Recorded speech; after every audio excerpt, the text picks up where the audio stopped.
morning, ladies and gentlemen. I am back. Today we are doing the Faizafailidian army tour, and since you guys liked my last video where I had shown you the vehicles of the army of the nation, what they use, I was thinking maybe I should do the same since that's been getting a lot more views lately instead of just showing the soldiers and the geography, but a mix of soldiers, vehicles, and geography seems to be getting a lot more views.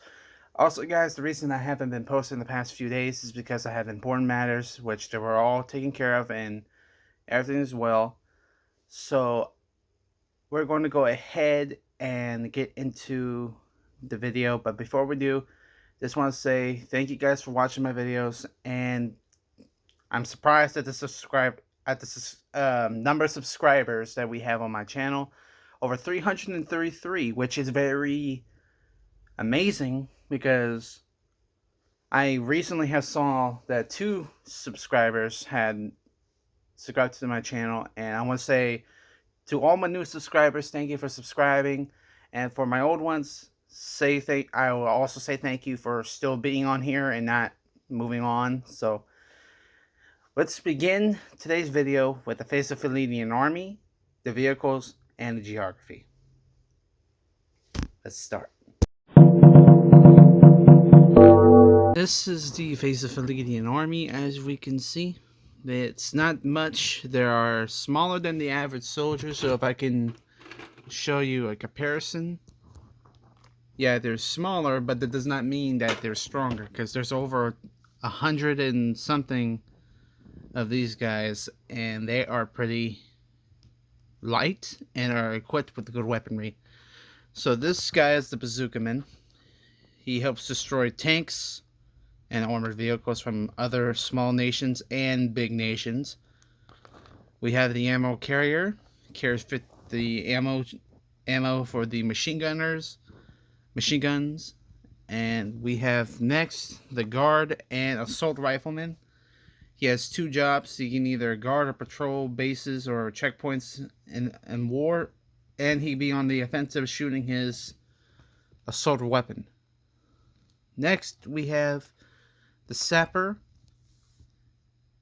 and engineer. He can repair tanks, vehicles, and stuff, so he's also a mechanic.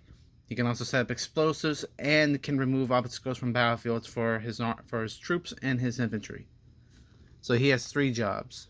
Next we have the medic, and since I don't have like a guy that I use as like the national leader, he also represents the national leader. So this is President Peter of Faizafailidian and a medic model. So basically I have multiple of these guys, and right now he's posed as a medic. So he's the medic of the nation. He's also the presidential guard, forgot to mention that. Next we have the submachine gunner, which most of these soldiers are equipped with. Some barrels are longer and others are shorter, but these are the primary weapons that they use, along with the assault weapon they have here.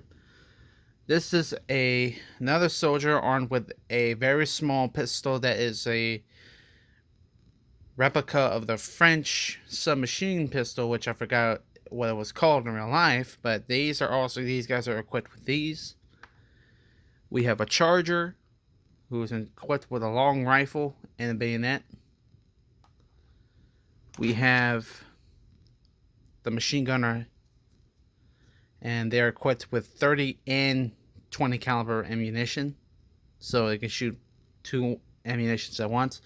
30 cals for bigger enemies, and 20 cals for smaller enemies, or the same height as these guys. Which these guys are not the only small nations. There's Ukraine, there's small soldier army. There's Condus, and there's Morlant, and there's Faizafailidian. So these 3 are these small army height nations. So, but they're still powerful. This guy is a recruit / patrolman or scout, and he does what he's supposed to do in the infantry. This guy is I believe From what I see here, he has a mortar or something, but I don't think that's what he is. I forgot what he's used for. He's a mechanic, also. And he's also a checkpoint guard, so basically a gate guard. He will open the gate to let his ally soldiers through if they have like paperwork or passports or something like that, or any identification. He lets them in, but sometimes he can mistaken somebody for being a Faizafailidian and he will let the enemy into the base. But he's smarter, and that's what he is. Next, we have the bolt action rifleman, which these are also another weapons that these guys have. So basically, this army is not equipped with much and is smaller compared to regular sized soldiers, but they are a powerful force together. They're light and they travel quickly, and they are known for guerrilla warfare on their turf, and also learn how to adapt with different types of terrain, such as mountains, swamps. I haven't been to desert yet, but they have been equipped to most terrains and climates. And also, since you guys like the vehicles from my last video, let's see what the Faizafailidian vehicles look like. So these are the vehicles of the Faizafailidian army, and I forgot to mention while I was showing you the soldiers, the Faizafailidians represent in my universe, the country of Hungary, and this is what their vehicles consist of. We have the naval forces, which are the battleships and cargo ships armed with battery cannons. So they have a navy, and I will show you why here in a second. They have 2 anti-aircraft tanks. They have 2 tanks. Both are used on the battlefield.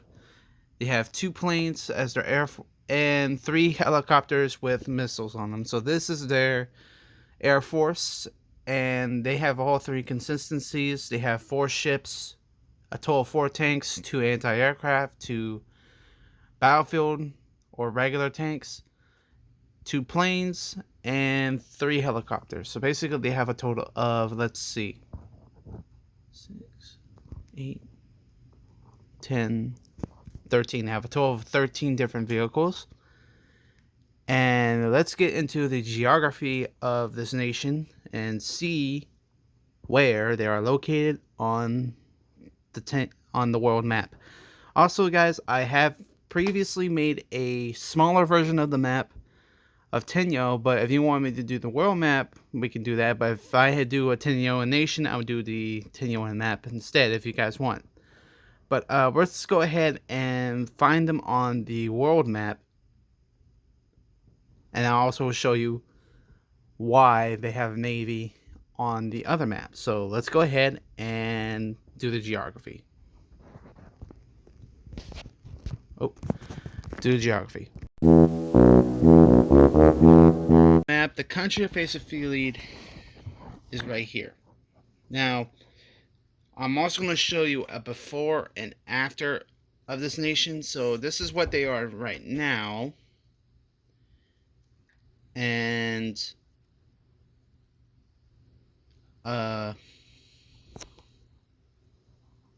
just give me a few moments to find the other map and show you what it used to be. A few moments later.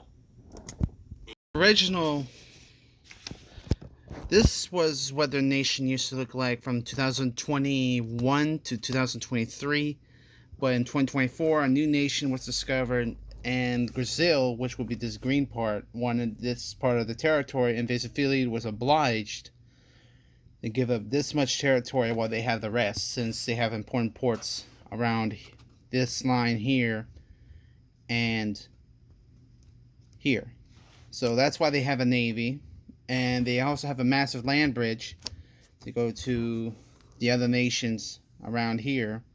But since Brazil owns this territory, or owns a part of their nation now, which is only this small bit, they can't cross this way no more, so they have to rely on the old trade route through this way. So yeah, that's the reason why the Faizafailidians had a fleet. Also, when they did have this territory, they had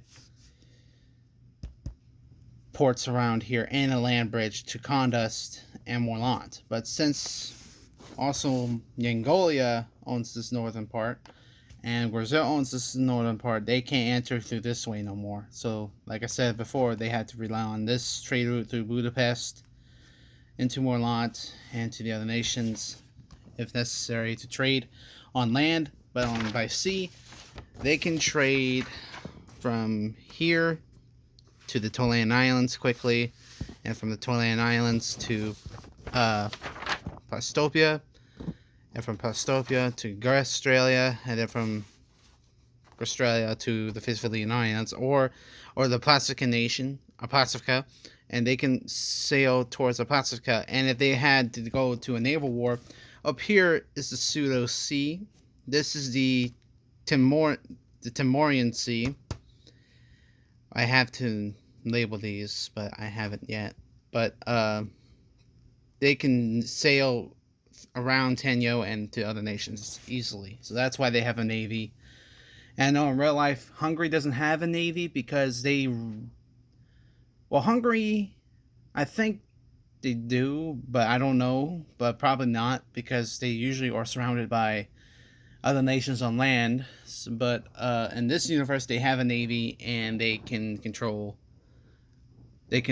sail around the seas and trade with other nations, and while also trading through land by this nation, by this continent.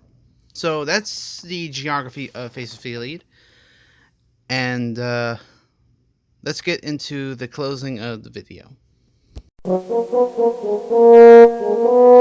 I want to say thank you for watching, and I'm glad to be back and doing this stuff. Plus, I'm also like teaching you guys some geography while I'm also doing the army tours. I should have done this a while back, but then I didn't have new nations. Plus, if I had new nations, I need to update the map anyway. But anyway, I hope you had fun learning the geography, knowing the status of the Faizafailidian army, why they had like stuff like this, and basically to get you interested. So thank you for watching. If there will be another poll posted after this video about other nations that you want me to tour. So if you want me to tour other nations, just click on one nation that you want me to tour, and the one nation that has the most votes will be toured next. So thank you guys for watching. I hope you enjoyed this video. I hope this made you 100% focused and also interested in more of the videos upcoming soon. So don't forget to like, comment, subscribe, and also share this video with your friends or family. And let's continue raising up the subscribers. Thank you guys so much.